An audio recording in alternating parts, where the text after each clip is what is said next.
Welcome back to Soul Connections. Tonight and tomorrow we celebrate the Jewish festival of Lag BaOmer. Now, Lag BaOmer is a great Jewish festival, traditionally celebrated through the making of bonfires, dancing, singing, concerts, live music, marshmallows, barbecues. It's a great Jewish celebration. And if you've ever been in Israel, you'll know that the celebration takes place on a small mountain in the north called Har Meron, or Mount Meron, where Rabbi Shimon Bar Yochai is buried. And last year, approximately 300,000 Jewish people from around the globe attended this celebration. So the question we have to ask ourselves is, what is Lag BaOmer and why is it such a great celebration? Well, let's first look at the name Lag BaOmer. Now, Lag is actually a numerical value for the number 33. Lamed is 30 and Gimel is 3, which makes 33. BaOmer, which means it's the 33rd day of the Omer. Now, Lag BaOmer is sandwiched in between Pesach and Shavuos with the Omer on either side of it. We know that the Omer is a national period of mourning because of the 24,000 students of Rabbi Akiva that passed away during this time because they didn't respect each other. Now on Lag BaOmer, the 33rd day of the Omer, these students miraculously stopped dying. Therefore, Lag BaOmer has become a celebration.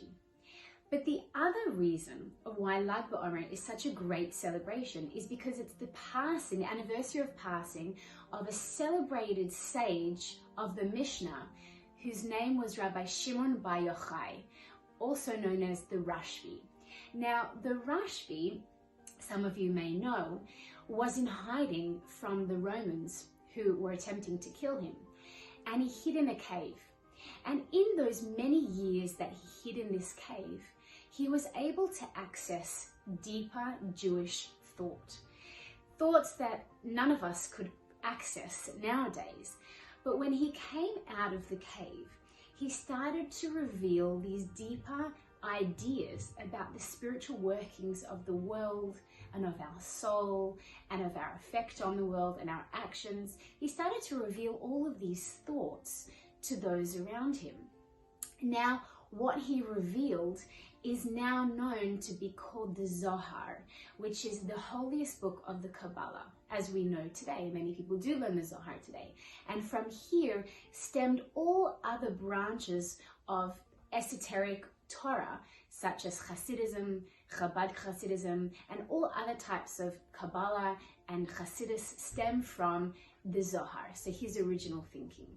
So when he was on his deathbed, he said to his students, "When I pass away, I want my passing, the anniversary of my passing, to be a great celebration across the entire Jewish nation. And it should be a celebration that's celebrated through light, which is one of the reasons why we have bonfires."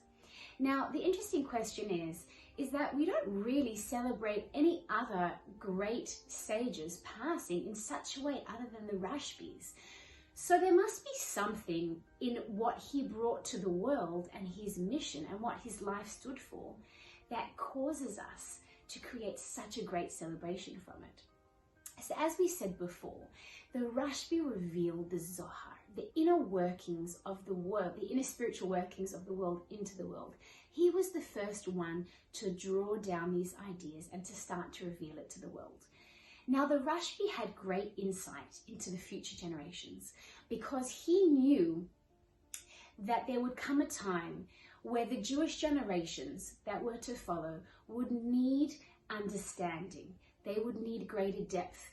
They would need to understand the internal workings of their soul and of the spiritual world and of the physical world and how everything works together and our effect on this world. He had foresight.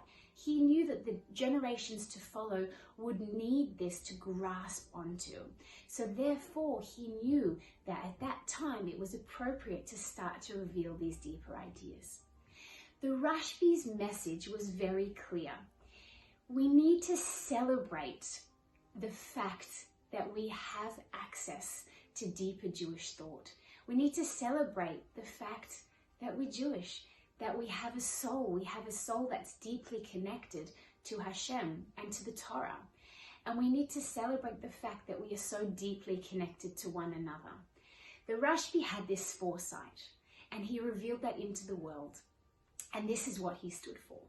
This is the reason why he begged his students to, on the anniversary of his passing, that it should be a great celebration. And that's why every year that comes the 33rd day of the Omer, also known as the 18th of Iyar, which falls tonight, it's a great celebration of Jewish unity and of connection to our souls, connection to each other, and connection to something greater, which is Hashem, the source of all of our blessings.